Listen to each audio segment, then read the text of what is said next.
അങ്ങനെ ഇരുന്നപ്പോൾ എനിക്കൊരു ഇൻ്റർവ്യൂ സോറി നിങ്ങളെ മാതിരി എൻ്റെ ഒരു പത്ര സുഹൃത്ത് വളരെ സന്തോഷപൂർവ്വം നടത്തിയ ഇൻ്റർവ്യൂ.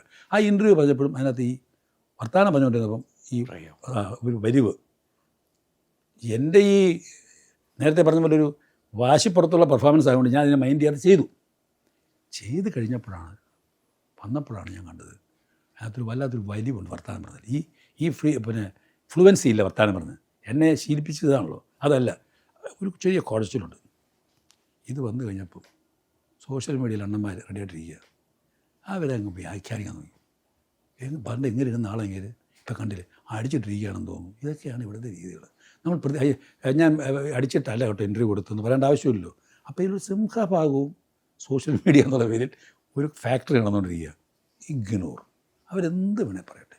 അവർ പറഞ്ഞ് അവർക്ക് ആശ്വാസം കിട്ടി, അവർ പറഞ്ഞ് തീർന്ന് കുറേ കഴിയുമ്പോൾ അതിന് അതുപോലും ഇതൊന്നുമില്ലേ. അങ്ങനെ എടുത്താൽ മതി. അവരെ തിരുത്താനൊന്നും പറ്റില്ല. മഹാത്മാഗാന്ധി വിവേകാനന്ദൻ തോറ്റ സ്ഥലമാണ് അത്. അവിടെ നമ്മൾ കയറി വെച്ച് സിനിമയെടുത്ത് നന്നാക്കാൻ പറ്റുമോ? ഒരിക്കലും പറ്റില്ല. പക്ഷെ പാടില്ല. അത് നമ്മുടെ ഭാഗത്ത് ഈ ദോഷം കാണാനുള്ള വാസന നമ്മുടെ മനുഷ്യനെ അകറ്റി തുടങ്ങും. നിങ്ങളെനിക്ക് ഇഷ്ടമാണെങ്കിലല്ലേ വിളിക്കുള്ളൂ. അതെ അതെ അതെ അതെ 100%. നിങ്ങളുടെ രൂപവും നിങ്ങളുടെ വർത്തമാനം ഒന്നുമില്ല. ഇങ്ങനെയുണ്ട് പോരെ, ആ മോഡുലേഷൻ മറിയില്ലേ, ഇങ്ങനെയുണ്ട് കുറ്റിക്കടിക്കും.